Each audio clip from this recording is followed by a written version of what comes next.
আপনি যদি বাংলাদেশের ঘরোয়া লিগগুলো ফলো করেন, যেমন ঢাকা প্রিমিয়ার লিগের খেলা যদি আপনি দেখেন, তাহলে অনেকের ব্যাটিং দেখে আপনার কাছে মনে হবে মাই গড, এ তো পুরো ব্র্যাডম্যান কিংবা ভিভ রিচার্ডস কিংবা গর্ডন গ্রিনিস কিংবা সানি গাভাস্কার কিংবা বিরাট কোহলি বোলারদের পিটিয়ে তক্তা বানিয়ে দিচ্ছে, বোলারদের আসলে মাথার গাম পায়ে ফেলে দিচ্ছে, এমন ব্যাটিং করছে। কিন্তু সেই ব্যাটসম্যানই যখন ইন্টারন্যাশনাল ক্রিকেটে আসে তখন আপনার কাছে মনে হবে যে এ তো ব্যাটিং করতেই পারে না, ব্যাটিং আসলে জানেই না। কিংবা আপনি যদি বিপিএল দেখেন, স্পেশালি গত কয়েকটা সিজন, সেখানে অনেকের ব্যাটিং দেখে আপনার মনে হতে পারে মাই গড, কুইন্টন ডিককের মতো খেলছে, কিংবা আপনার কাছে মনে হতে পারে যে ম্যাক্সওয়েলের মতো ব্যাটিং করছে। সেই প্লেয়ার যখন আবার ইন্টারন্যাশনাল ক্রিকেটে আসে তখন মনে হচ্ছে ব্যাটই তো আসলে ধরতে পারছে না। এই যে বিস্তর ফারাক ঘরোয়া ক্রিকেটের সাথে আন্তর্জাতিক ক্রিকেটের, সেটা আসলে কেন, কি কারণে? এটার অন্যতম কারণ হচ্ছে আমাদের এখানে এই ঢাকা প্রিমিয়ার লিগ কিংবা বিপিএল কিংবা এনসিএল যে উইকেটগুলোতে হয়, সেই উইকেটগুলো অত্যন্ত নিম্ন মানের। একে হচ্ছে বাংলাদেশে ইন্টারন্যাশনাল মানের ক্রিকেটারের সংখ্যা সত্যিকার অর্থেই কম। যদি আমরা সংখ্যায় বিবেচনা করি, সেটা 30-এর ওপরে না। এই 30 জনের ভিতরে আসলে ওয়ার্ল্ড ক্লাস লেভেলের প্লেয়ার এই মুহূর্তে আমাদের আছে হাতে গোনা 5 জন সর্বোচ্চ, এবং বাকিরা হয়তো ওয়ার্ল্ড ক্লাসে বি গ্রেডে বা সি গ্রেডে পড়বে। আর ওভারঅল 30 জন আছে যারা ইন্টারন্যাশনাল ক্রিকেটে মোটামুটি আসলে খেলতে পারে, এটা হলো বাস্তবতা।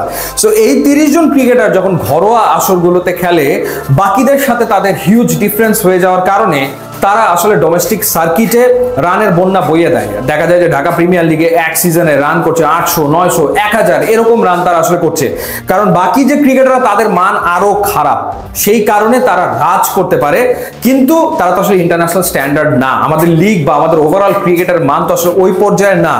এটা গেল এক। দ্বিতীয়ত আরেকটা ব্যাপার হচ্ছে যে এত লিমিটেশন। যেমন এই কিছুদিন আগেও নিশ্চয়ই আপনারা শুনেছেন যে আম্পায়ারিং নিয়ে কি রকমের কাণ্ড কারখানা এখানে আসলে হয়। পার্টিকুলারলি ক্ষমতাধর কোনো ক্লাবের হয়ে আপনি খেলতে নামলে আপনি জানেন যে এলবিডব্লিউ আসলে হবে না, তো আপনি যখন খেলছেন তখন আপনি জানেন এলবিডব্লিউ হবে না, তো তখন আপনি যেভাবে ব্যাটিং করবেন আর যখন ইন্টারন্যাশনালি খেলতে আসবেন তখন তো আসলে আপনি বিপদে পড়ে যাবেন। সেই ঘটনাটা ঘটে। এই কারণে বাংলাদেশের ব্যাটাররা অনেক ক্ষেত্রে দেখা যায় যে এলবিডব্লিউ শিকার হয়, রাশিদ খানের বল খেলতে পারে না। সো একেই হচ্ছে স্কিলের অভাব, ল্যাক অফ স্কিলস।